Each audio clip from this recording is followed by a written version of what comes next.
May the words of my mouth and the meditations of our hearts be always acceptable in your sight, O Lord, our strength and our Redeemer.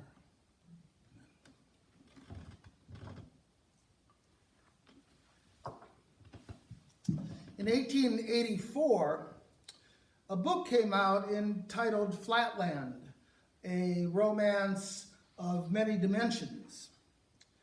And it was basically a commentary on Victorian social hierarchy, but its lasting significance came from its use of the concept of dimensionality in making its point. The people, at least some of the people in Flatland, experienced life in only two dimensions. There were points and lines and shapes with width and height, but there was no depth. Squares, circles, triangles were there, but there were no cubes or spheres or pyramids.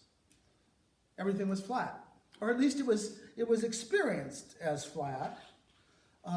Cubes and spheres and pyramids did exist, but when they penetrated into the place where they could be experienced by a flatlander, they only saw the two-dimensional intersections, not the whole three-dimensional object. A sphere, for example, moving through flatland would look at first like a point, and then would grow into a circle, and the circle would expand until it got to its equator, and then the circle would begin to close again down to a point at which point it would then vanish. We don't live in flatland. We live in a world defined by the three dimensions of width and height and depth, plus a dimension of time, which physicists often bundle together with the concept of space-time. There are some physicists who think there's more dimensions to the space part, but for our purposes, we'll stick with our normal four-dimensional space-time. Understood in one way, our lives can be seen from moving from one point, one moment in the space-time continuum to another, and then to another, and then to another, with the movement being a practically continuous process. But another way of talking about it is to see that our lives, or our identities really, can be understood as the sum total of those movements taken together from our conception or birth to our death. It's our region of reality. All the points, all the movements may be us, may be the event of us, the wholeness in a wholeness. We may be conscious of some of it, but probably not most of it. I mean, there's a whole lot going on. And we focus here and we focus there.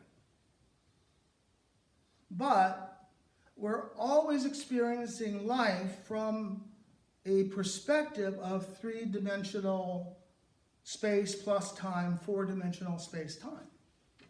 That's how we see things. Now, for a flatlander to experience life as we live it would require more than just imagination. In some ways, we can only imagine variations of our already experienced reality. To be even open to experiencing something that is unlike anything we've ever encountered requires a kind of leap of faith. It also requires courage, because the idea that there is more to reality than we experience is pretty threatening to our control over our lives. All the rules and regulations, all the sense of natural law, the predictability of things gets thrown into question in Flatland because they are based only on being two dimensions. And if you introduce the depth and time that we experience, it would be very destabilizing. And you probably would not even entertain that thought if your life was going fine and you were perfectly happy with it. Now, religious traditions assert that there is a dimension to life that's beyond physical space and temporality. We call that the dimension of the spiritual, which is a word that we borrow from Latin that means either breath or wind, and that's actually a pretty good analogy for the spiritual. As the Gospel according to John says, you can hear the sound of the wind, but you don't know where it comes from or where it goes. We in a sense, can only deduce wind as a thing or a force when we see its effects and begin to wonder how that might be true, like a flatlander beginning to wonder why that circle is growing and shrinking. We don't see the wind itself. So religious tradition imagines a wind-like spiritual dimension as an explanation for certain experiences. And that requires a leap of faith. To be open to something like a spiritual dimension. And it requires courage.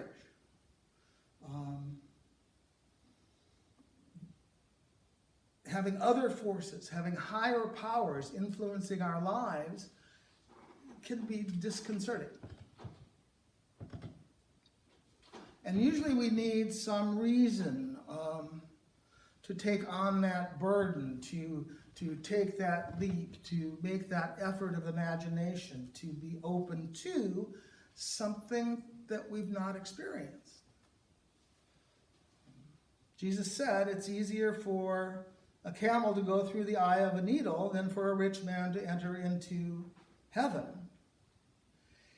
And what he meant by that was that you really won't make the effort. You won't take the risks that are necessary and required to open up to that new dimension. You won't drop what you have in order to be able to receive this new thing in life. The church is designed to address that problem. It works to show people their need for more in life, and to affirm that the church tradition can offer that more. It provides a teaching and wisdom that's been accumulated through the ages, ritual activity that engage the imagination, that chart a path to an active spirituality. And that can happen gradually and slowly. We are a part of a church with our families, maybe growing up, or we begin to be interested in things like mysticism or spirituality or the history of it all, and we go to church and we read the Bible, we study other things, and we say our prayers. Slowly, we begin to notice the circles getting larger and smaller. We begin to think about what might be causing these interesting coincidences, these synchronicities in life, these these relationships that seem to have more to them than just the surface material. That was mostly the path I took. I grew up in the church and then slowly studied about it and went to seminary. And that may be your story. But there's another way that we become open to the possibility of a spiritual dimension, and that's when something drastic happens, when we have a traumatic event, when we enter into a crisis. And that's what is shown in the story about Jacob today. Up to the point where we find him in the lesson that Liz read, there's really not much religious interest that's told about in Jacob's life story. I mean, maybe there were some family or tribal rituals they observed, but mostly it sounds like he was concerned with his own material comfort. Hanging around at home with his mom, helping out, watching the sheep while his brother was out hunting and building up an appetite. Jacob uses his brains. We said the other week he was pretty cunning. And he succeeds in cheating Esau out of the family inheritance, which naturally makes Esau kind of unhappy. And Esau vows that when the time for mourning their father's death has finished, he's planning to kill Jacob. So Jacob is fleeing for his life. That's what brings him to Bethel. His mother Rebekah was concerned about him, and she has Isaac send Jacob to her brother Laban for refuge. And he does go to Laban. We'll hear that story next week. But that kind of simple geographic solution to our problems and to his problem especially wasn't going to be enough. It wasn't going to get him off the hook. It wasn't going to be enough to deal with this aggressive welling up of the dark side in his life, the wild twin that was coming after him. So it's at this point of existential crisis, without any really religious foundation or formation, that Jacob finds the house of God, finds the gate of heaven, discovers the ascending and descending angels, and has the covenant with God, that blessing that had come to his grandfather and to his father before him, reaffirmed in this vision. Surely the Lord is in this place, he says. And surely the Lord is in this place, even now, as we meet in this place, in the air, in the ether, disincarnate in some ways. This too is the house of God. This too is the gate of heaven. Because here we can meet with God. We can open to God. This is where the spiritual equivalent of the flatland vertical can come in, where angels ascend and descend.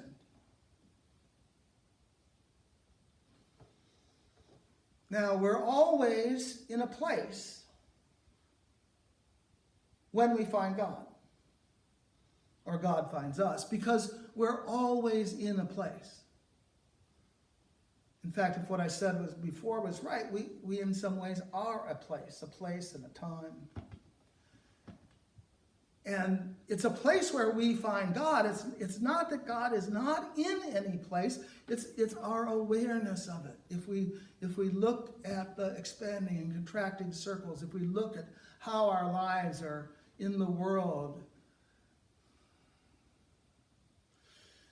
when we're in crisis, when we've hit bottom, when we're traumatized, when we're looking desperately for some purpose and meaning, that's when we find the place.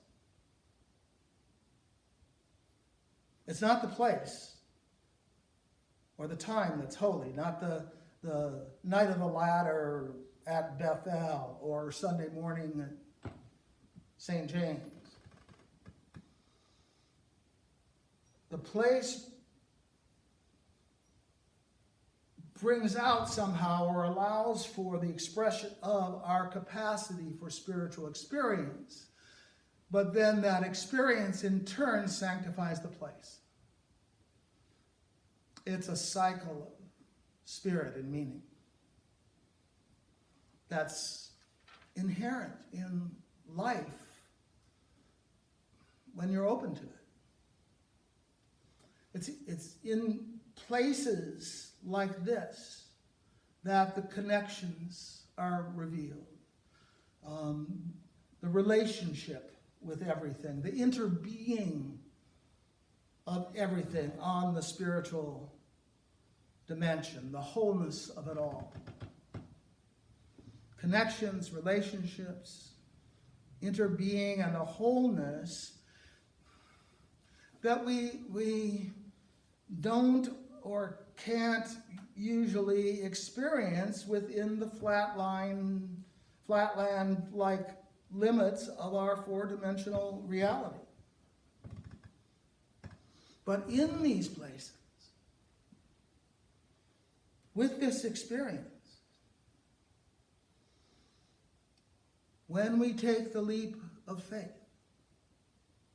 we rise, we ascend, we become aware of the presence of the angels and our being in the kingdom of heaven. It's in these places, as these places,